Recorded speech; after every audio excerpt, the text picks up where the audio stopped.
Is Jamie Cherry, and the meeting is recorded there. So my name is Jamie Cherry, and I work with the College and Career Readiness Bureau, and I'm the grant coach, the CTE grant coach for Region K. So that's why I'm in this role. And we have not met. We had a comprehensive local needs assessment 2 years ago. It feels like almost to the day in Carlsbad. So some of you may have been a part of that.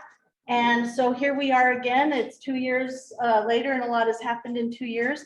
So here we are. So thank you all for being here.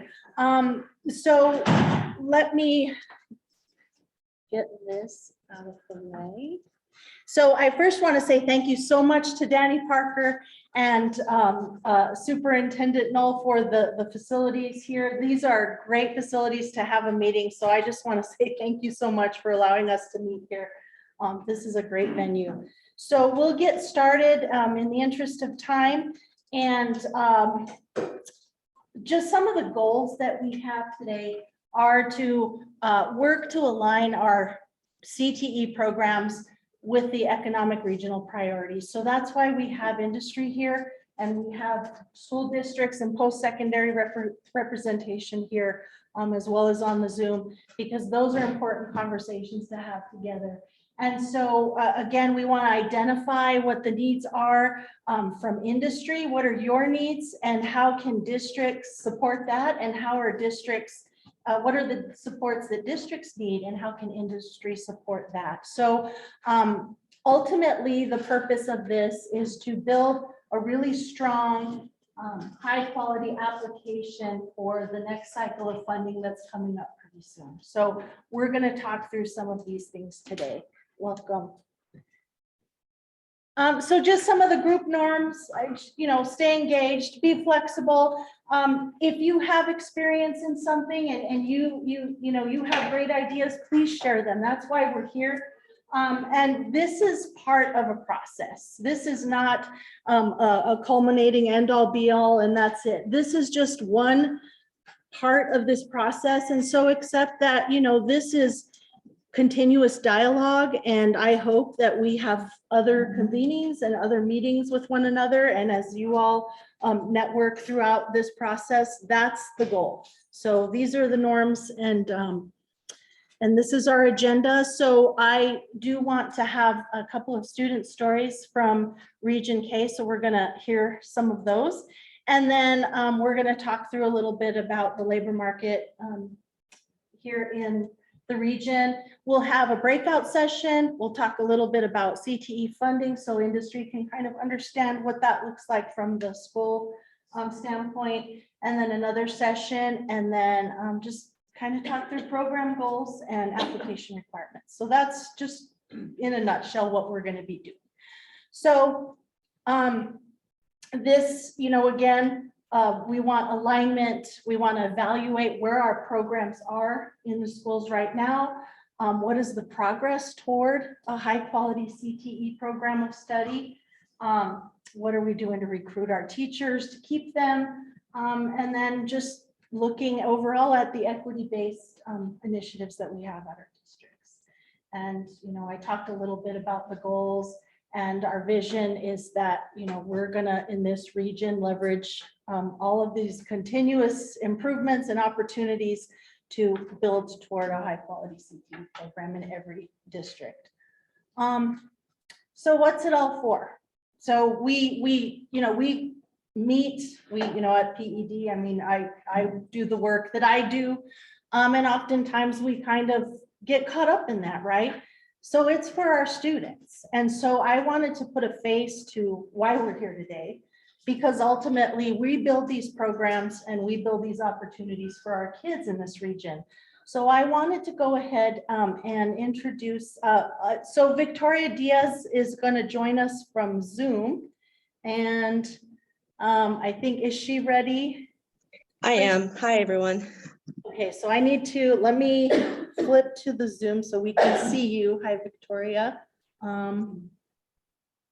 I think I need to stop sharing. Okay. Okay, so now we see the Zoom participants. Hello. So Hi. Victoria, I'm going to let you go ahead and talk to us about your CTE journey. Okay. So my name is Victoria Diaz, and I just want to start off by saying that public speaking is not my forte. So if I'm speaking too fast, just let me know. I get nervous. I speak too fast. So back in 2010, I graduated from high school, but a little bit before then, I got to attend a program. It was called Upward Bound. And that consisted of me going to summer school from 9th to 12th grade. And throughout the school year, every other Saturday, I had to attend school. I mean, the best part was them paying me to go to school, but I also felt like I had a good advantage compared to my other classmates because I was able to work on my weaknesses and things that I was struggling with in high school. And that kind of helped me keep a good grade point average. I was also able to take dual credit classes in high school. And I feel like that kind of build my confidence going into college because I kind of had a feel for what college was going to be like. And then also I was awarded the presidential scholarship. And because of the presidential scholarship, I feel like it opened a lot of opportunities for me because I felt like I had a lot of options. You know, I could choose any career that I wanted. So I actually started the occupational therapy program in 2011 and then graduated in 2013 and then took my nationals, my boards in the summer and passed them. And then I started working right away. And then I've been working at Carlsbad Medical Center for the past 8 years. And I feel like, am I talking too fast? No, you're fine. You're Oh, doing good. great. Okay. So I've been here at Carlsbad Medical Center. It's an inpatient rehab, and I feel like I've grown so much learning different things. I'm still continuing to learn. I actually just applied for a grad program, which is occupational therapy. That's what I plan to become. And that's about it. I do better with questions. If y'all have any questions for me. Great. Does anybody have any questions for her? Is there anything, Victoria, that you would like? So we have educators in the room. We have, you know, districts, post-secondary, and then we also have industry. So is there anything that you feel that we should know about what would help us continue to build good programs so that we can have outcomes like you? I mean, what was something pivotal that really helped you on your journey? I think so like the dual credit classes, because I guess it gives people a chance to kind of build their confidence before going into college. I mean, now I understand how important those classes were back then. I mean, I don't think as students we really know how important it is to take dual credit classes. So I think that's really important, and like the presidential scholarship really offering that, because I feel like because of that, I mean, I feel like I could have chosen any career I wanted, and it kind of motivated me to continue on and go on to college and get a career. That's awesome. Thank you. Thank you so much. Anybody else? Thank you. I would like to know something. How Yep. did she hear about the Upward Bound program? How did you hear about the Upward Bound program if you didn't pick that up? I'm sorry? Was it a counselor or? Yes, it was a counselor there at the school. She came and she was kind of recruiting people to go. I mean, a lot of people didn't really know about it, but they would go and they would kind of talk to us about what it was, and we had the option to apply for that. So they would just come to our school and talk about the program. Great. Okay. Thank you so much, Victoria. We know you're busy, so we'll let you get back to work. Thank you. Thank you. Thanks. Bye, guys. Bye. And then we have, now we have JP Herrera, who's going to come up and tell us a little bit about his CTE story. No pressure, you went second.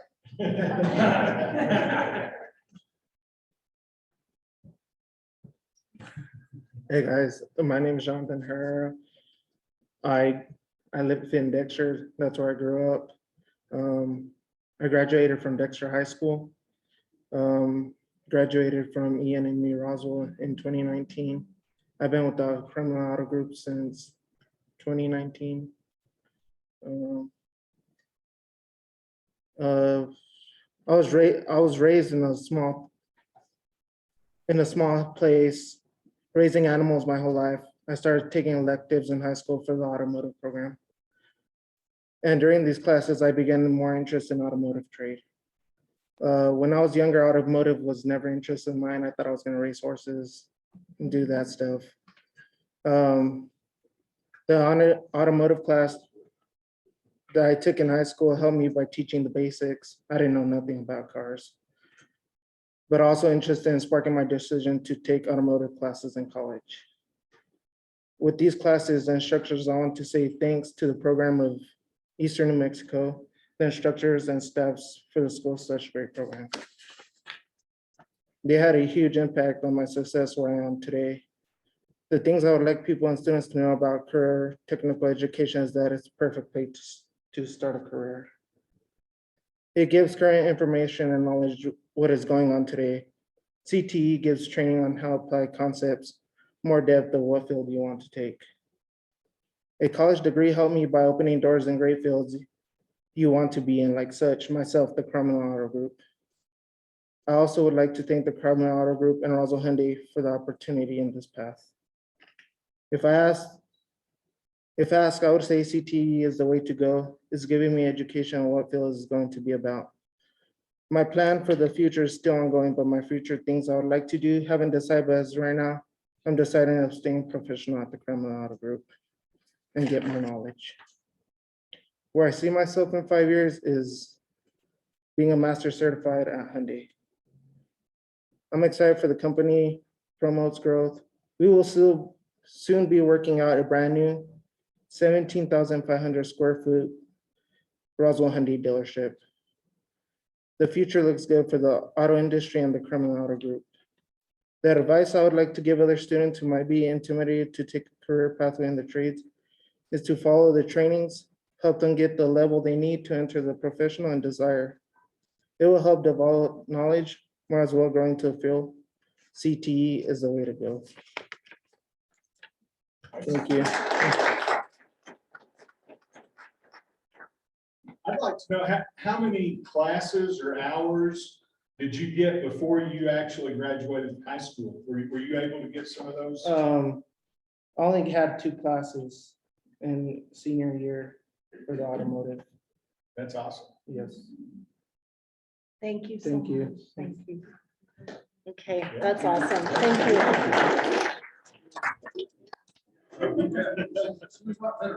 Yeah. Good job. you. So that's, I mean, those are, we know that Region K, there are many products of Region K that are success stories like this.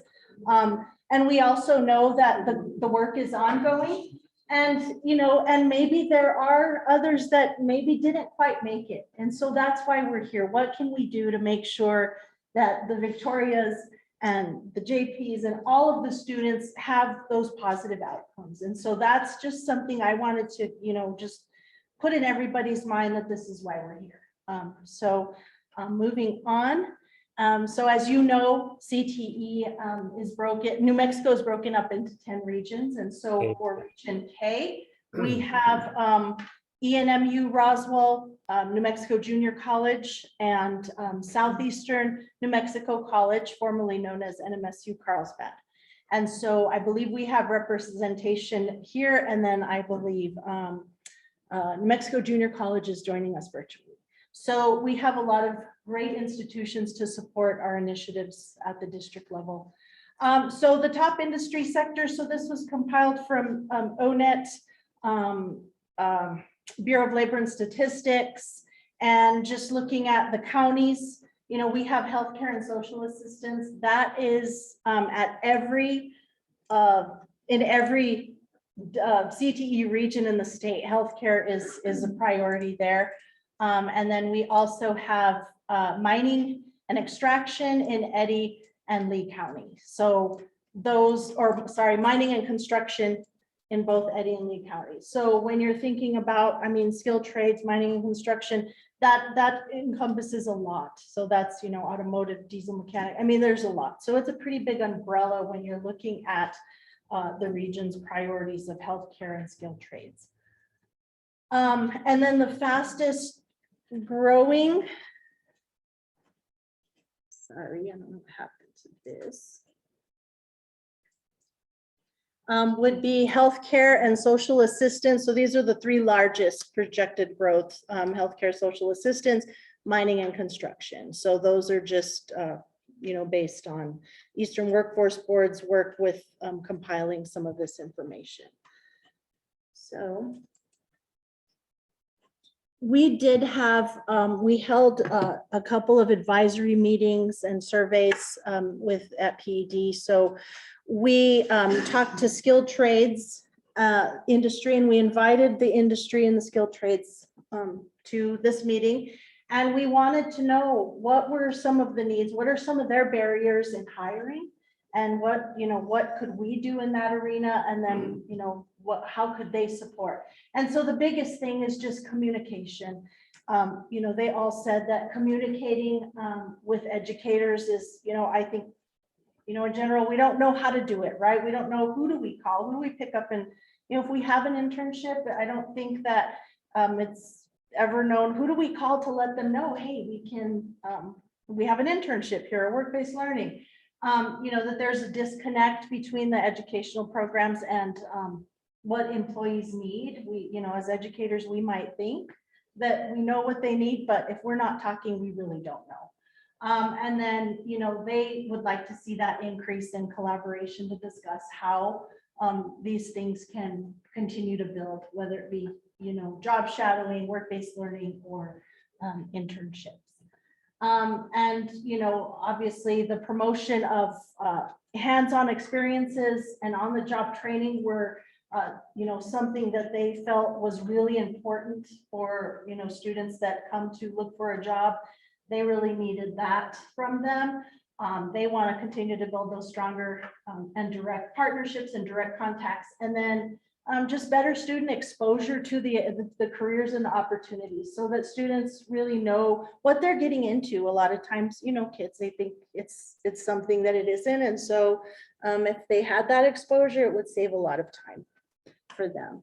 And then the other, you know, kind of similar in healthcare, that we did an advisory survey. It was hard to get healthcare professionals to meet, you know, because as you all know, that they're just very busy right now. But you know, their areas of need are in every field, you know, medical assistants, LPNs, RNs, you name it, they need it.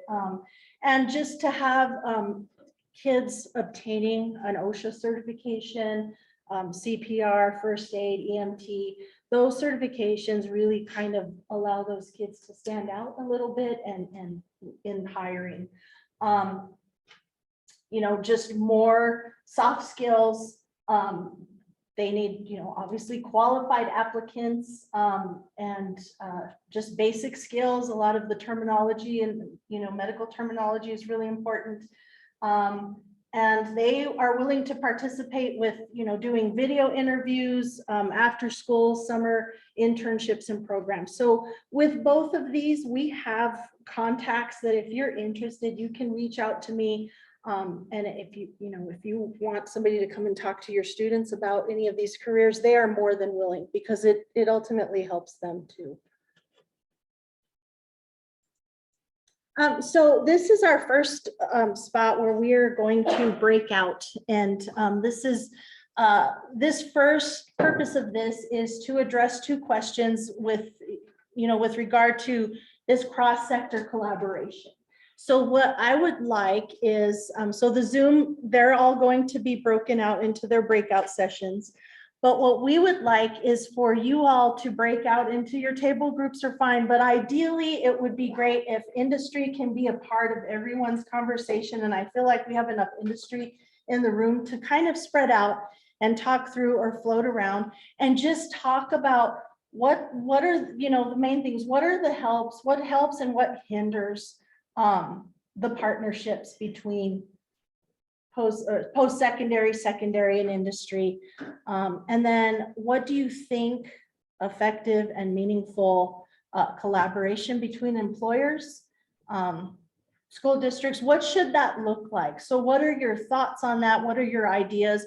So I'll bring the questions to the tables because I have them bigger so you can kind of just kind of keep those in mind.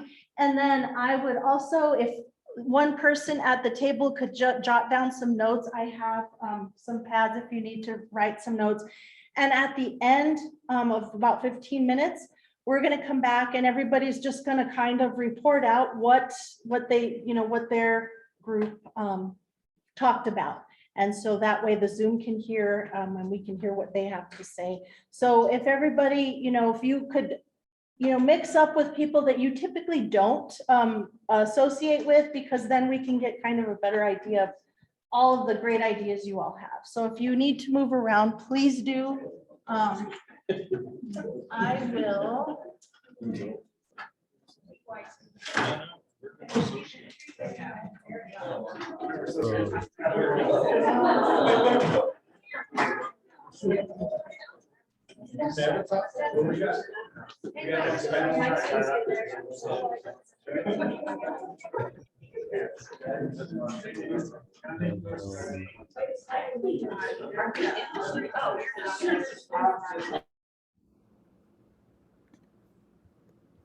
Okay. So we're going to go ahead and go into breakouts on our end. So I'm going to open the breakouts. Hold on a second. Okay.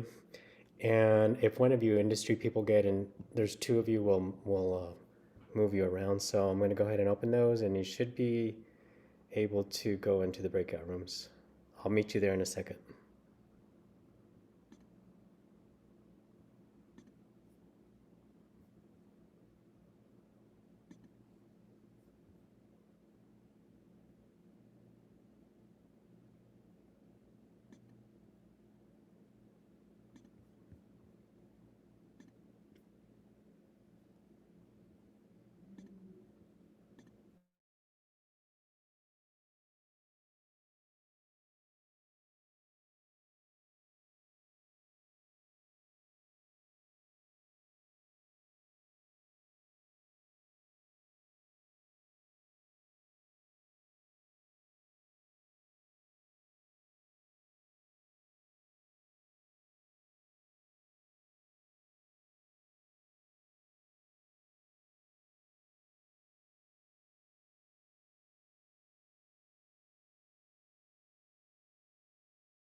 Hi, Jennifer. Did you need help getting into a breakout room?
Okay, everyone, so we're gonna have an opportunity to share out, and we will have another breakout session so you all can continue these conversations. So thank you. I heard a lot of great things. And so I'm gonna go ahead and have Fred, if you would have one of your Zoom breakouts, somebody share out from you also. We'll listen to them first, and then we'll have a chance to kind of go around and just talk through briefly what we discussed on these two questions.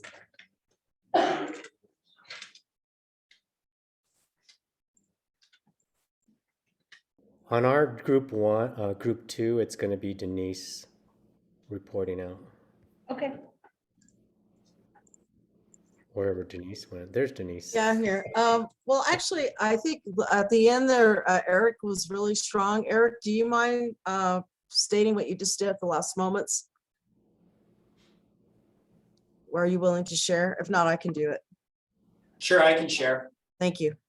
One of the, I guess, closing statements that we were making was thinking more along the lines of a shared facility. Is that the piece, Denise, you wanted to highlight? Well, you had a lot about articulation between schools in that last piece, because I only got half of it in before I got kicked out. So, but yes, the last few things you said were pretty meaningful, I thought. Well, really working with the higher ed institution on the courses that are on the Common Core, right? Those that are going to be transferable to and from any 2-year and 4-year institution in the state.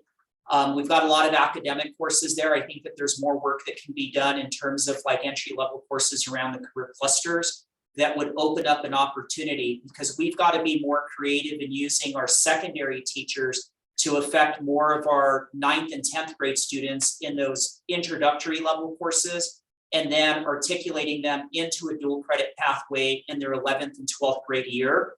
Another thing we talked about was just how do we recruit industry partners into the system to be able to help us with the lift of education, because they've got the technical expertise, but we're having some challenges in terms of, well, then who do we code them to in STARS as a teacher of record? So there's some like administrative minutia that we need to work through if we're going to really open the doors of creativity and bringing in some qualified professionals in that skilled or content area. And then finally, just really trying to work with institutions, whether it's, it really ought to be triangulated between industry, post-secondary and secondary institutions coming together to make a common investment, maybe in a laboratory environment that all 3 entities can use, right? Industry can use it as a training center. We use it as an education center in secondary, higher ed as well. One investment, one lab, community use, if you will. And we've got to be more strategic about those assets. Thank you, Eric. Next Zoom room.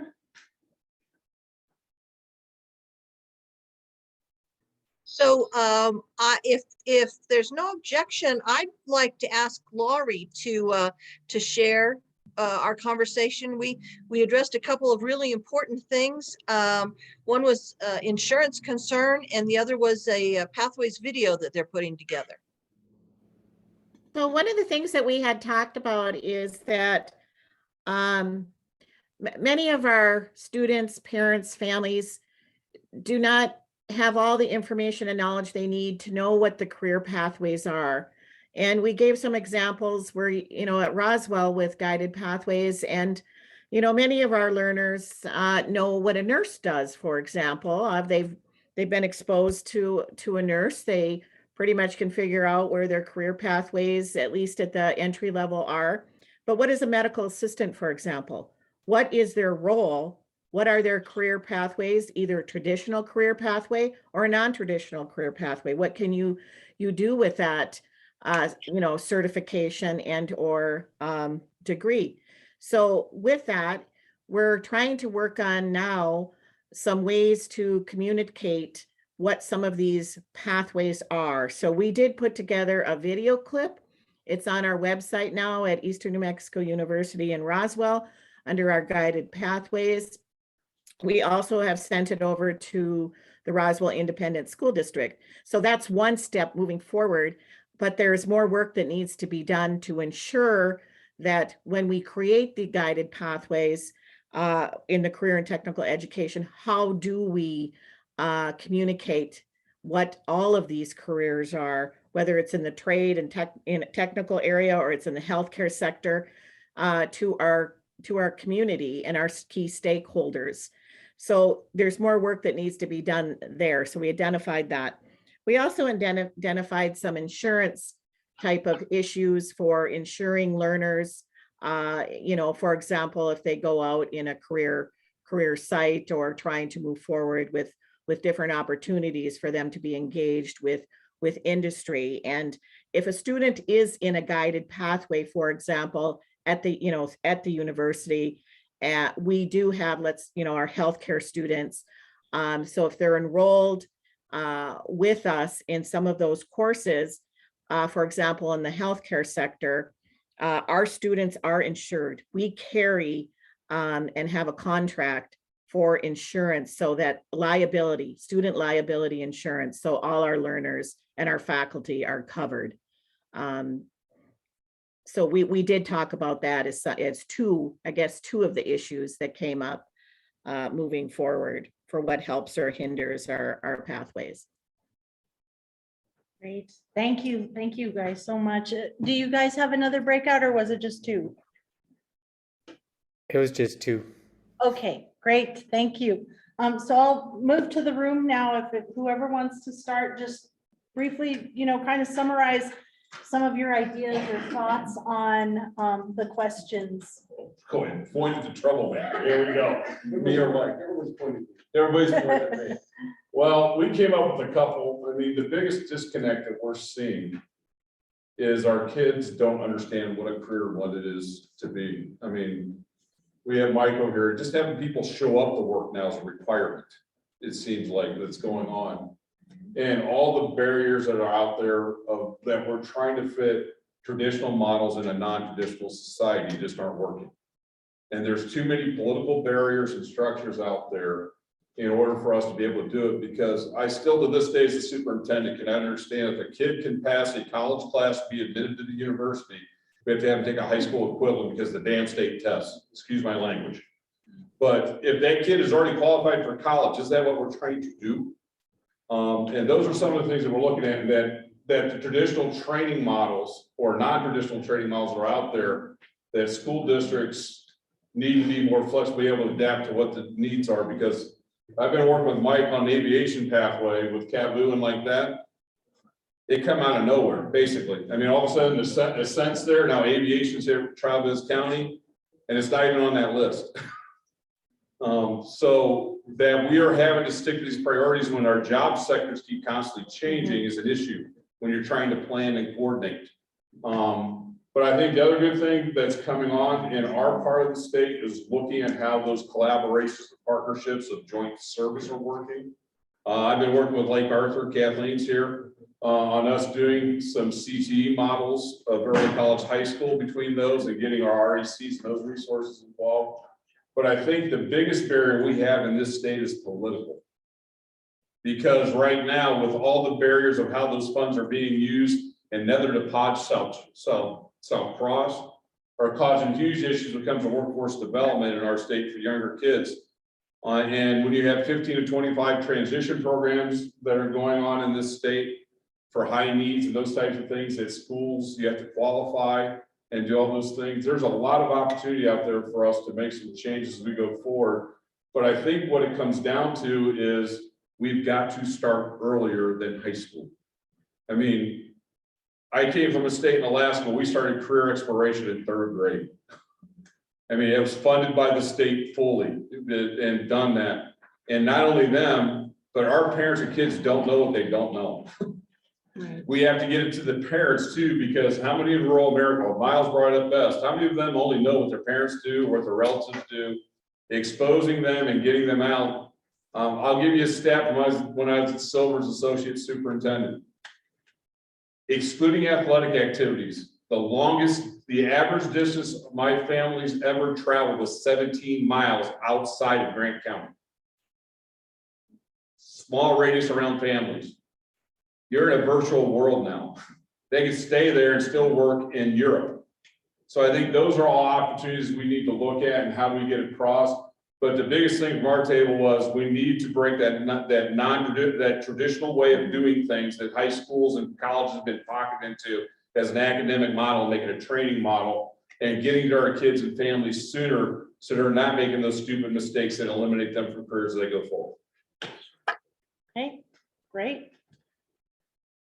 We talked about, or I started it out with the first thing, you know, I think is very important, kind of goes with what Curtis was talking about, that the PEDS graduation requirement proposal that is, you know, that they have put out, I think is going to help a lot with breaking down some of those barriers for our kids and for us working with industry, simply because our students don't have room in their schedule to do a lot of this type of things. And so hopefully, you know, that the legislature will be receptive to that and they'll help us. And I know that they see it as that, well, they just don't want people to see them as lowering standards. And I don't think it's lowering standards at all. It's making them more appropriate for students who choose a different pathway than college. And so hopefully that is something that we can do, and that will open up a lot of business industry partnerships with OJT and you know, other things. And so I'd like to, you know, that's one of the things that we talked about at our table. Debbie talked about making vocational attractive again, and I think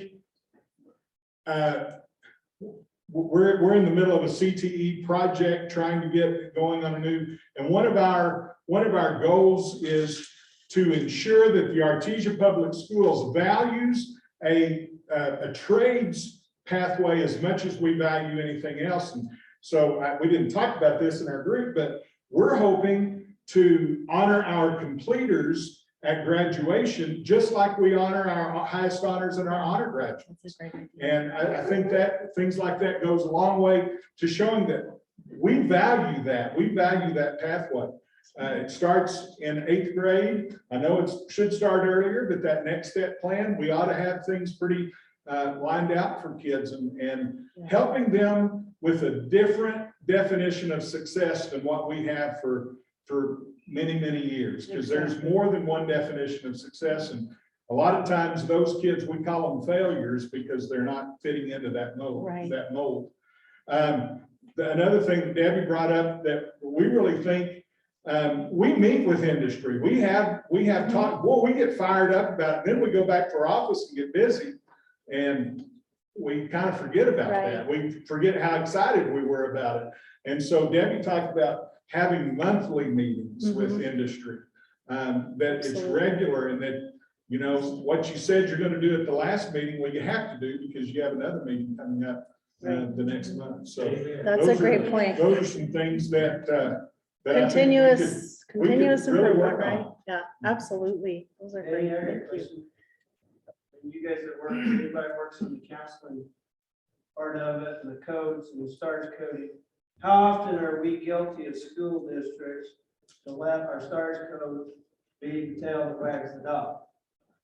Exactly right. So you mentioning the new high school graduation requirements, is that, I haven't really studied it, is that more flexible with our coding on our classes when we want to infuse this into our curriculum, or is it not? I can't speak to the proposal like in detail, but in general, the proposal is allowing a student multiple pathways to attain the graduation. So if it's a CTE pathway, if it's a traditional pathway, to recognize that. So in terms of the STARS manual, we do look at that annually. We update that, and part of this meeting and what we will be doing a letter breakout session, is looking at that and thinking about your CTE pathways and what does need to be done. Are there things that, you know, just don't work? Do you have ideas as to what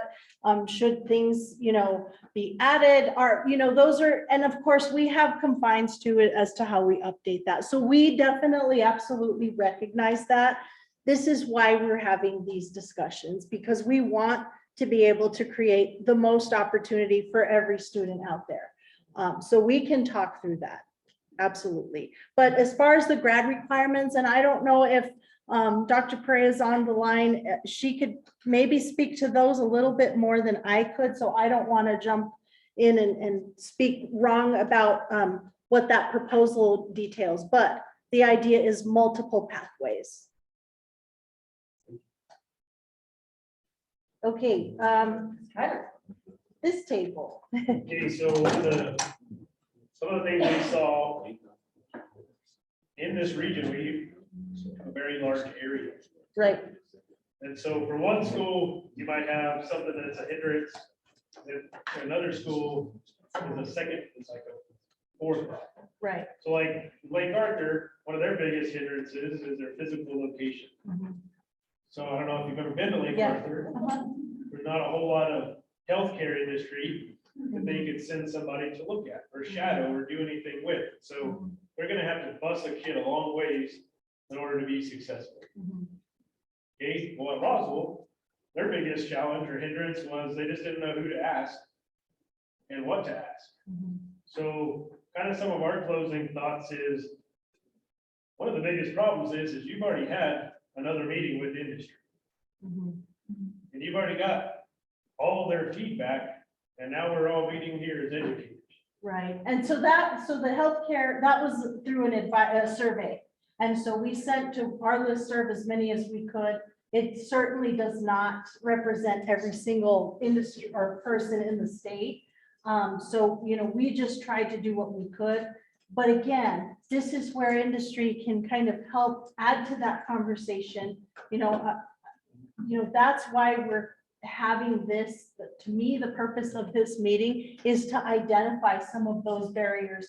And yes, Region K, as it is broken out logistically, it's just very different geographically, and there is a lot of space. So if you're in an area that is kind of isolated, are there industry people? And that's where I come in. Can I connect you with somebody in the region that would be willing to come out and to talk to a class and to maybe give them some hands-on experiences? I mean, that's kind of the idea of why industry needs to be at these conversations, because I think they have a lot of resources that we're just not knowing how to ask for. And I think, to me, I guess that's the interest, is we have a whole room full of educators with about 5 industry people. And so we're still doing what we said we've always done, talk about these great things that we can change. Right. But we're still not receiving that feedback from the industry people. Right. And if we have industry people who are willing to help, but we don't collaborate, we don't share those. Like Roswell High is doing some great things right now that nobody knows about because it's at Roswell High. There's some cool things happening at every place, and if we start sharing some of that, then we'd have what you're talking about. Right. I'm just gonna dovetail right off thinking of the stand, because I'm a little easier to see that way. But one, yes, to couple with those communication meetings need to happen monthly was something that definitely came from here. And I would say one of the biggest reasons we don't have industry here this time, and Mike will probably agree to this, the last time we had this meeting, it was probably dominating with industry. But one of our biggest issues and hindrances is schools don't get things done. We work on a very different timeline. They're working on quarters, they've got to get stuff done, they've got to make money. Schools don't do that. Okay, yeah, we'll look at it. They get to the end of the year, shoot, okay, let's put it on the docket for next year. And we just don't get things done. You just gave me chill bumps. You're welcome. That's truth. You're welcome. Preach it. That's right, you told me that at our last region. Have you brought your notes? But those were a lot of the biggest hindrances we saw is, yes, coupling in with communication, those need to happen more often. But I think the reason we don't see industry here is because we've been taking too long to do those things. Sure. And that's not okay. But then we also had another good point from Cumberland is they brought industry. We had industry bring industry, and that's not okay. Right. That goes on us, and right back to the point Ian and you are making, is schools are making decisions and then expecting them to follow. So Right. we're creating these pathways and then going and handing them to them and say, okay, sweet, let's fit into this mold. And it should have been a conversation at the whole. Right. Where they said, no, no, we can't do that part, can we adjust it here? But to help resolve some of one of the standing solutions that we saw is one, the continual meetings. But a lot of that needs to be coming in from the bottom up, because there's a lot of top down going, and they don't understand what's going on in the classroom, what's being taught, and how some of that is truly coming forward. And you are making a great point, like, hey, we're the top, but we're just getting the materials. We need to know what can happen, what's taking place at that teaching level, so then we can just supplement it and make it happen. Right. So that was a really good key point that they had. And then another effective mention was just not to do what we're doing now. Whatever we do now. The meeting once a year doesn't work, and that was the point. Right. You just can't meet once a year. It's gotta be. Absolutely. But okay. So I'm from Roswell High School in Roswell Independent School District. And I wanted to say, last night, you were there, Mr. Spear, too, and you were there. We had a great community partnership meeting at Roswell High School where we met, we had probably 25 industry members at that meeting. And Roswell Independent School District has, I'm just gonna be honest, I sat through the same meeting probably for 6 years in a row. And you all sat in that same meeting. But this year, something has shifted, and I love, somebody said, making vocational education attractive again. And I think that that's what's happening in Roswell. And so we were asked if we would do a construction class. And we said yes. We said yes. And Fulkerson and Rhodes said yes with us. And we started a construction trades class that is being taught by Fulkerson's and Rhodes. Their managers are coming to my school 1 day a week, Tuesday morning, 7 a.m. I have kids showing up at 7 a.m. to take this class. They come again after school to do the practice.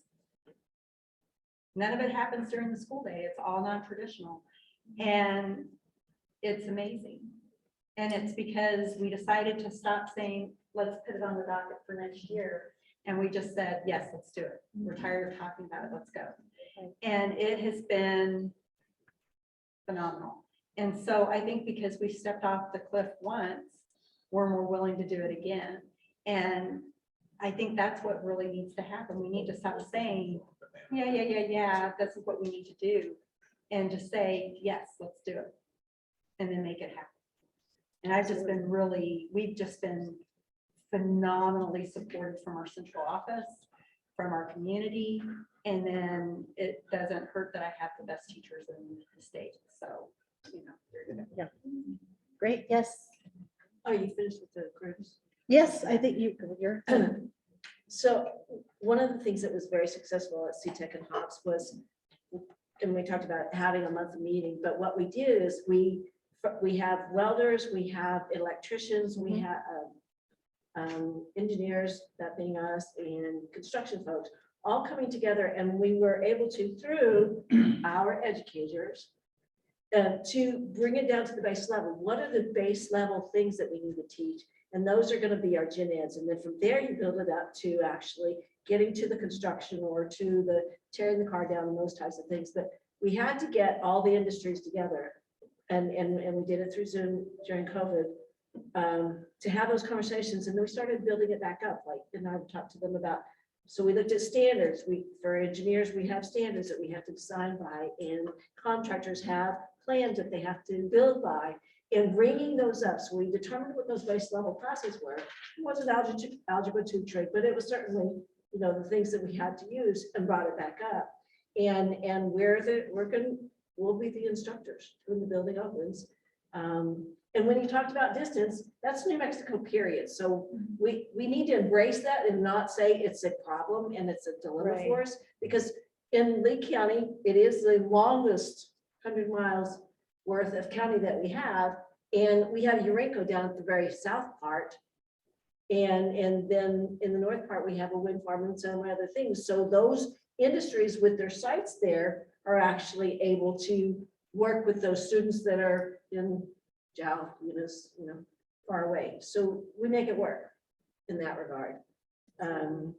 Yeah, there are hurdles, but we bring it together and make it work. Right. So those are just a couple of thoughts that I had to add on to that. Absolutely. And I do think, I mean, look, this is a federal requirement to have this every 2 years. But by all means, I mean, absolutely, conversation should happen monthly. And whether that's, I mean, I'm here as a resource, as, to help you all through specifically the grant, but you are all embedded in this work. And so you know what works best for you. And I am here to try to help. If there's an issue with the course code, I can try my best to figure out how can we get through some of those hurdles. And so this is just like I said at the beginning of the meeting, this is the beginning. We want it to be different. We don't want this to just be a one-off every 2 years and that's it. So, this I hope continues, whether it's, with me, without me, whatever you all, how you want to carry on, that's how it should go. So these are great conversations. So let me, and I promise we'll have a little break in a little bit. I just want to really quickly talk through, and most of you know that the funding, the CTE funding purpose is to just develop high quality CTE programs, develop, those students and their academic knowledge, their technical skill, and they follow a pathway from the beginning, and ideally it ends with a capstone of some type, credential or certification. And so, oh yes, sir. And we've talked, and schools have talked, and the industry talked. I fear that when we start saying that we have pathways, we have clusters, we have this, we have that we're pigeoning ourselves and pinning ourselves in to that pathway. If we want kids to explore and get out there and industry to receive them, just because somebody has a certification piece of paper doesn't mean that industry person or partner truly has a qualified individual.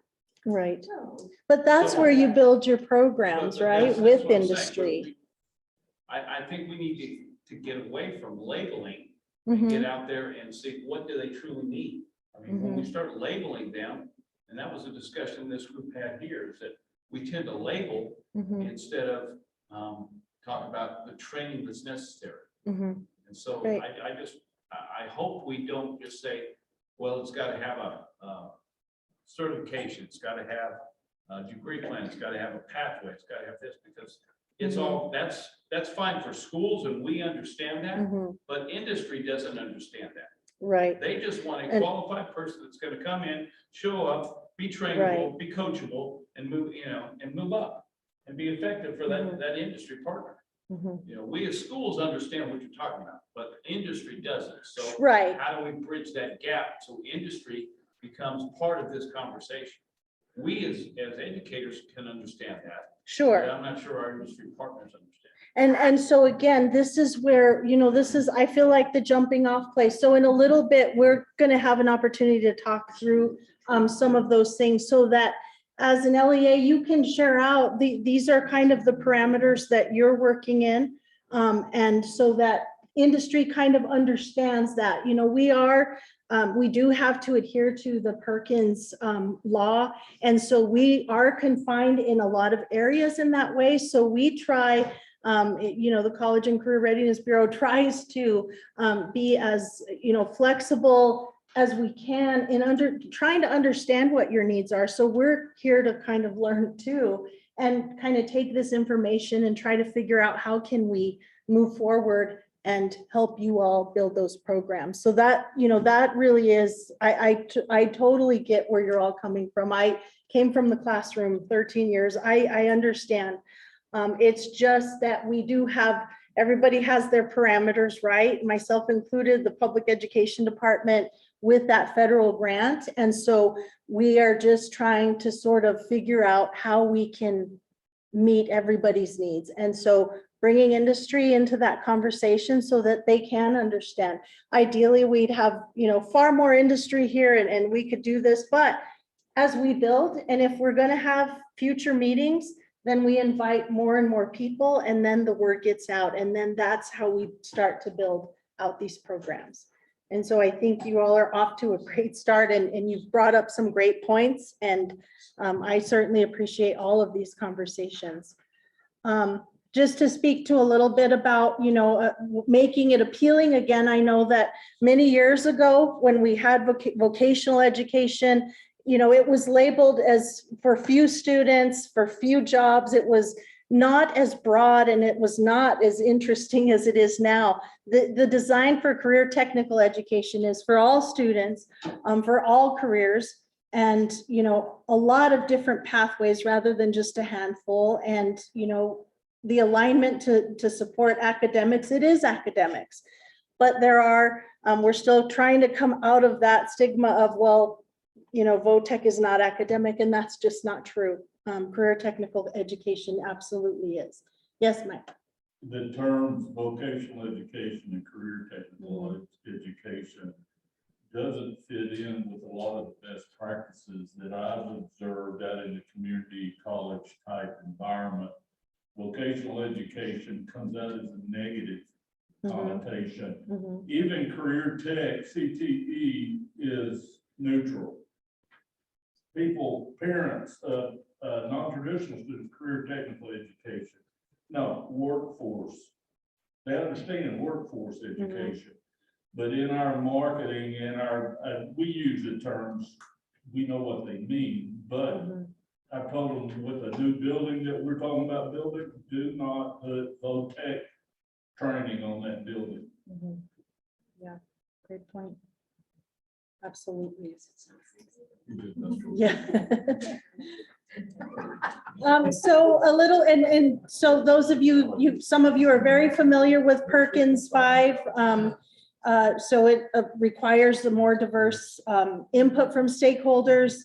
Educators can use the Perkins 5 funding for professional development. I put Title II up here because I know that Title II funds could be used also. So when you're thinking about leveraging those funds, there are other pots of money that you could use for that piece. And so when you're, you know, again, federal law, we have how we classify students. A concentrator, to be considered a CTE concentrator of a pathway, a student has to have or complete 2 courses in one single program of study. And so the program leads to some type of, whether it be a certification, whether it be a dual credit, work-based learning. And so that's where the discussion really gets merged with industry. What would be more valuable for a student coming through an auto tech program to attain? Would dual credit be a good enough or ample for them to get in the door? Would it be better for them to have an on-the-job training? Is work-based learning? I mean, these are all the questions that why we need to have these discussions with industry, because, you know, we don't know what we don't know. And so that's why we're having those. So those are just some of the things to kind of think through as we move on to our next discussion in a little bit. And then just looking at employability skills, or some people call it soft skills. I like employability skills because there's nothing soft about going into the employment world, right? I mean, our students, many of them are not prepared for all of those things. So there is an emphasis with making sure that they have those skills to be able to be employed, to, you know, get through an interview. And then of course, the alignment with economic needs in the regions. And then strong emphasis on work-based learning opportunities, because that often is the best place for a student to be exposed to what work they're going to be doing. And if that's truly the path that they want to go down, it's not a crime for a student to say, you know, I really don't like this. That there is value in that too. And so, you know, those are all, or some of the things that to consider with Perkins. And so we also have state funding that is available to districts. This is not available to post-secondary just because of the way that the House bill was written, but it's similar, priority-based, but not as strict. 50% of state funds could be used for a non-economic priority. And then the other 50% would align. And then thinking about, you know, career exploration, you know, a CTSO, a career student technical organization, some type of dual credit supports where maybe it's getting an instructor to be able to teach dual credit and getting them certified to do that and offer it at the high school. So those are just some considerations. I have a question for Yes. you. Being the industry side of this. Mhm. And my 14 years in education as well. What you're saying there is if it's not the mining or the health or so forth, Mhm. in other words, it's HRT and Sure. hospital, or hotels, restaurants, somewhere, something like that, that is not a priority. Right. That's what you're saying. With the Okay. other half. Okay. Yes, All right. yes. Again, this is a legislative appropriation, 7 years. I don't know I know that there was a recent House bill to increase CTE funds. I don't know how that is broken out and if it is just going back to this specific grant. So I don't want to comment on that. But again, to enhance secondary programs of study.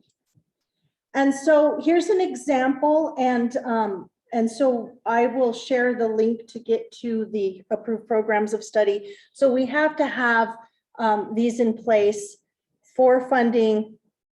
You know, if you are funding an automotive program of study, there are recommended course sequences that that sort of build one on the other. And so when we get into our next group, this is where we can have, you all can have those discussions with industry as to, you know, what you have, what works, what doesn't, but this is also where we get information from you all as to, you know, what are some things that we could help support with.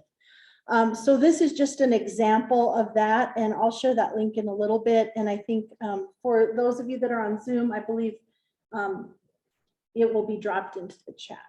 Yes, sir. I see some people taking pictures. Will we be able to have access? Yes, so I believe we will be sending this out, Christian, the whole, it is being recorded, so we'll send this out along with the resources that I mentioned today. So you will be getting this.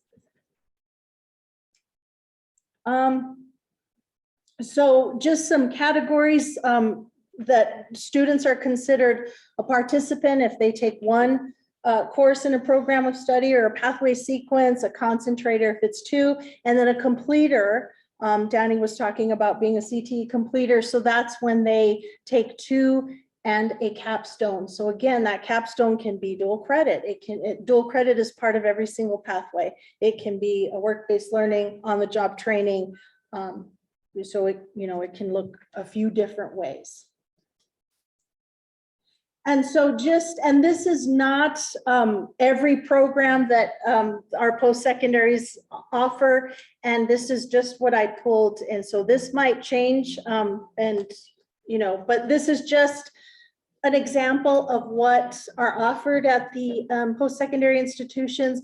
So in thinking about what you have at your school and where your kids will likely end up going to community college and where maybe you have your dual credit partnerships, just think about what that looks like at the district level and how does this fit in. And again, if I got something wrong, I apologize. I just wanted to give you an idea of when you're building that, you know, that pathway, or if you're trying to build a program that will lead to something else at the post-secondary, just kind of keep in mind what, you know, what is offered and how that might look. And again, how your partnerships with your post-secondary are just as important as your partnerships with industry, because both have those needs and barriers as well.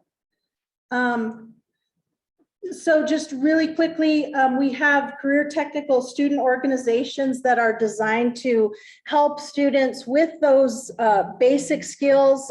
They compete in different things depending on where they are. So Region K, you know, you have all of these organizations that students are a part of. That's the enrollment. And so these are really good foundational employment, you know, springboards for a lot of these students. So that's just kind of a snapshot of that.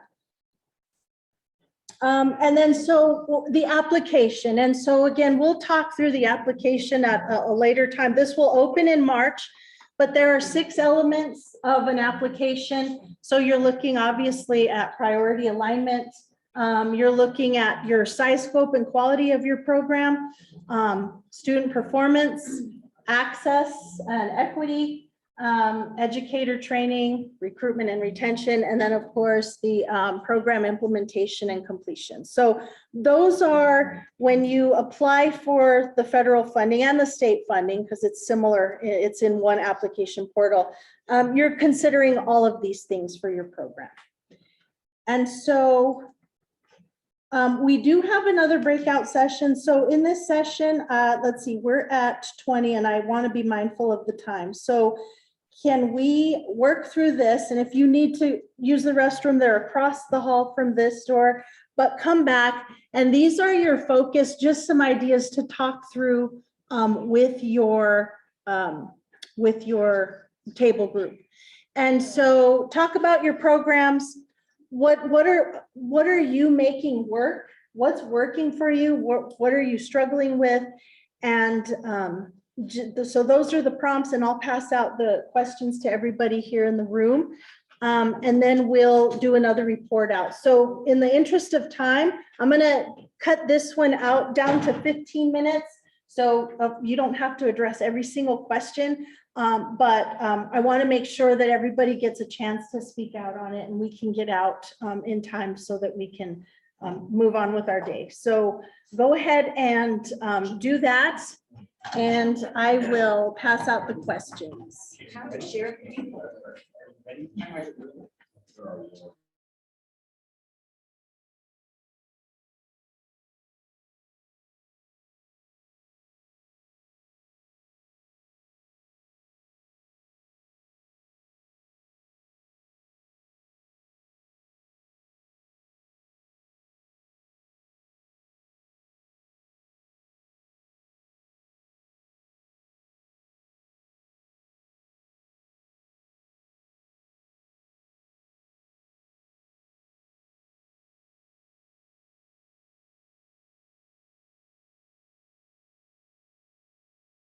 Does it look like it put everybody in group 1?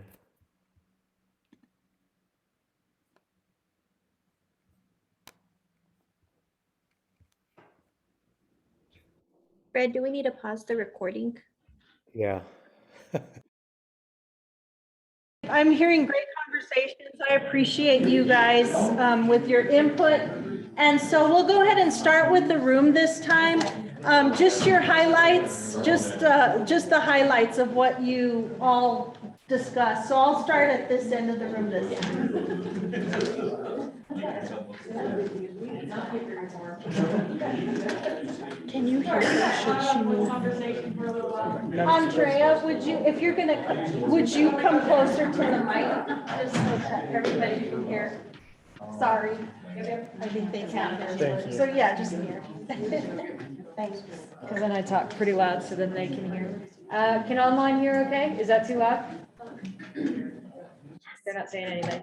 Okay. Thumbs up. Okay, cool. All right, so we kind of got stuck on one question for a little while. Oops. But areas of strength, really, we just kind of focused on what the college had because there wasn't a ton of strength at our level yet. And asking why they felt a lot of those different programs were strong is they felt because it was their instructors. And what they did is they went from their teachers and they took their teachers. Ooh, you may have to help me with this, Ron. But they sandwiched it. So they took their top leaders and their teachers and kind of sandwiched the middle and showed, hey, this is what industry is really needing. We're aligning this to industry. Here's what our pathways are wanting. Here's what our teachers need to be capable of doing. And also got some top-down pressure to be able to help kind of morph them into what they need to be. That may be a terrible summation. I'm sorry, you could speak better to that one. Yeah, we'll get there. All right. Oh, there you go. Okay. Let's see, areas where more support is needed, again, for education to move more quickly, because we're moving so slowly.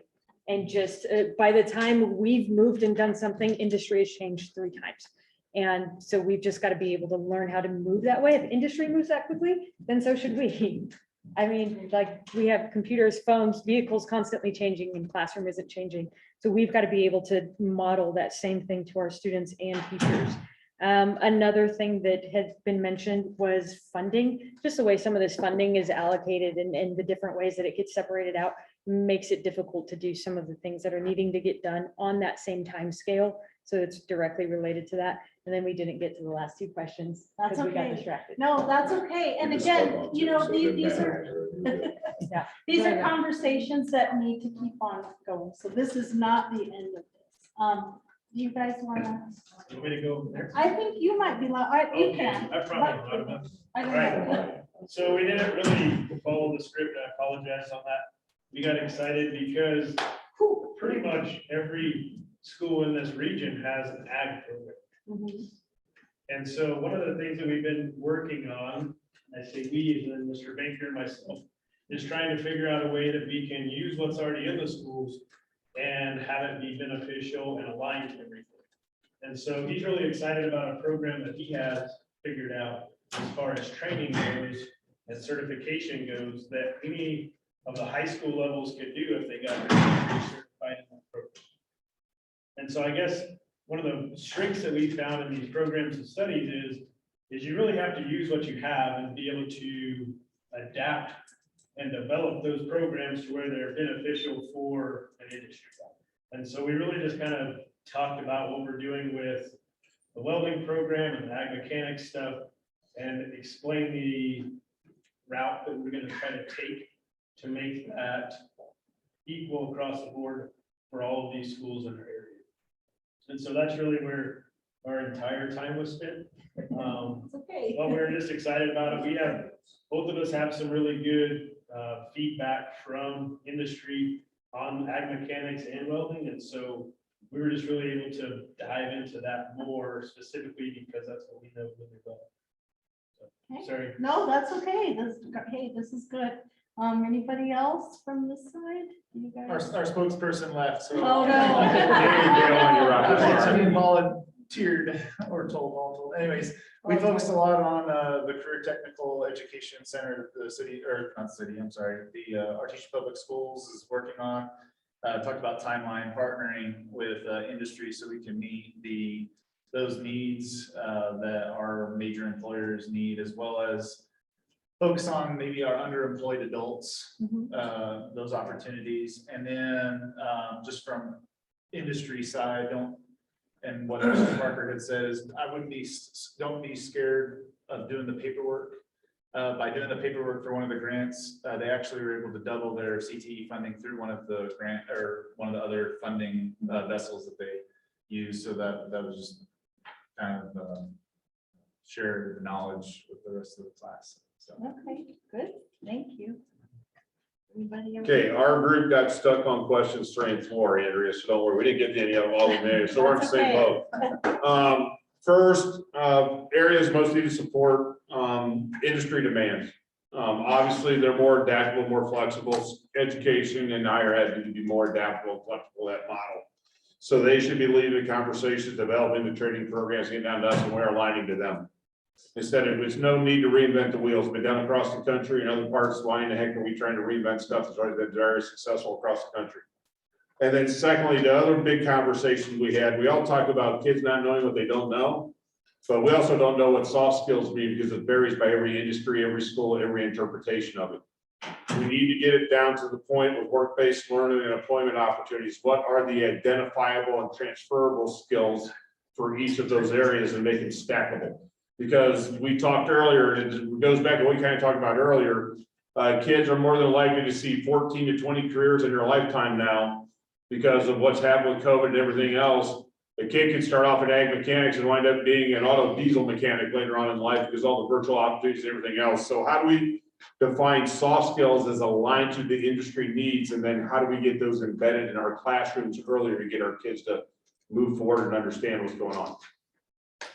Okay, great, thank you. So virtual rooms, I think I got everybody, right? So Fred or somebody in the virtual. I would say for our group, we're gonna let Eric Spencer speak out for group 2. Thanks, Fred. So, our group had a pretty robust conversation, and it very much related to some of the things that were already said. So we won't rehash that. But, to the superintendent of Hagerman, his point earlier about earlier exposure to career development in our school system, at least in Carlsbad, Roswell, and I know that there was some input from some of the other schools as well. We do implement a early career awareness system beginning in grade 1 and develop that through grade 12. We talked about really formalizing a next step plan process for kids and making sure that every kid has that next step plan beginning in grade 8 that aligns to those work ready goals.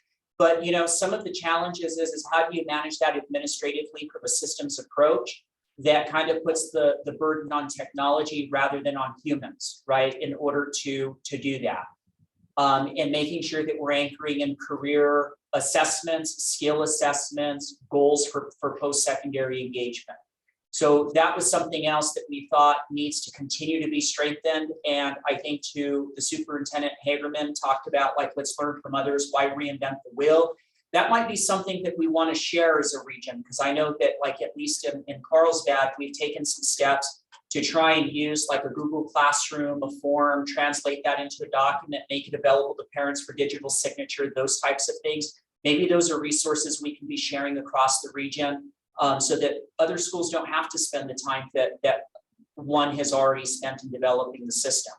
The final thought is that we were discussing when you take a look at states that have robust career technical education programs, such as Carolina, Oklahoma, etc. You take a look at the common threads of what it is that they have, and they have human capacity that's dedicated to the cause.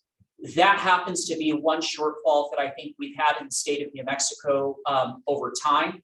As far back as I've been in the system, I worked in Perkins 3, Perkins 4, here we are in Perkins again. And one of the things that doesn't change is the human capacity factor. We keep on asking to put additional load of responsibility to coordinate, certain elements of a career technical education system on the back of a teacher, or an added responsibility to a director of curriculum and instruction that's already responsible for some other major priorities. We've got to be thinking about what kind of capacity can we develop? How can we support that? From what funding source can it be supported so that we can have dedicated attention to the cause to be able to bring it together? And maybe it may not be a human resource factor in every district, but being able to identify those human resource elements maybe in a region to help support the cause. It has to be somebody's full-time job, or it's not going to move to the desired level that we want it to move to. Great, thank you, Eric. Other breakout room? So in our breakout room, just to reiterate what Eric said, there were some conversations over the fact that we need to start career technical education earlier and have it spread vertical, horizontal alignment K-12 so that we can get the participation from the students. We did have, a school who said we start out really strong in 6th grade, but it starts to taper off 7th and 8th grade. And so there's not really a strong bridge between middle school and high school for these students. Need to work on areas of strengthening the programs of study within the school. We also talked about work-based learning and how it needs to be structured with a plan, not just sending kids out to to industry saying, here you go, you know, and they don't really have the skills to go out there and do the job. They at least have to have some, you know, some plan in place, like a checklist of things to do. You have to meet these requirements, have it really structured and tailored for the students. Denise, anything else that I skipped? Yeah, one of the things, I mean, with both what you and Eric said, what I'd like to add to that, when asked about the areas of strength in your programs, what I was really impressed was how quickly people were to respond to that question, saying that the dedication of their instructors, their support staff, their iBest tutors, and it just kind of flowed out, hey, they're doing, in these times, they're doing their best and trying their hardest. When coming back down to the last question, talking about CTE funding, there were some conversations about now, how can we further support our instructors? How do we let our instructors and support staff, you know, be recognized in that they're doing a difficult job, they're doing a great job? Can we offer professional development? Can we offer things that would better support them? So, but more importantly, the fact that everyone jumped on to, hey, we've got all this going on, that so in spite of how difficult the time is, that instructors are meeting the challenge and LEAs are meeting, schools are meeting the challenge and doing their best for students. So how can we best support them? How about that? Is there anything else, Breezy, that I missed? No, I think that was the rest of the stuff that we talked about. So great Melissa, conversation. Yeah, Melissa, John, do you have anything to add? No, you two nailed it. That's pretty much what we did discuss. Great. Thank you all so much for your feedback. And so again, you know, we obviously have to continue these conversations. And so I'm almost done with this, and then we can talk through what our next steps are and just go from there. So just really quickly, so the application cycle is every 2 years, but it is so the CLNA is every 2 years, but there is an annual application cycle. And so this next CTE application will open at I'm going to say mid to end of March. There is, as part of the Perkins requirement, to have at least 2 industry meetings throughout the year of the grant.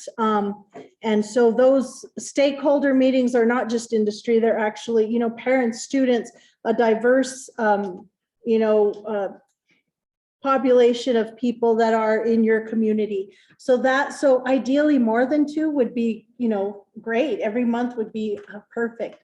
Part of that, so the funds start July 1. And then they have to be expended and encumbered by June 30th. So that's, you know, we're stuck to that. And then there is an annual performance report. And those of you that participated this last year had that piece to fill out. I am here for the process of the application to that piece. So if you know, that's my role here. So I want to try to help as much as I can.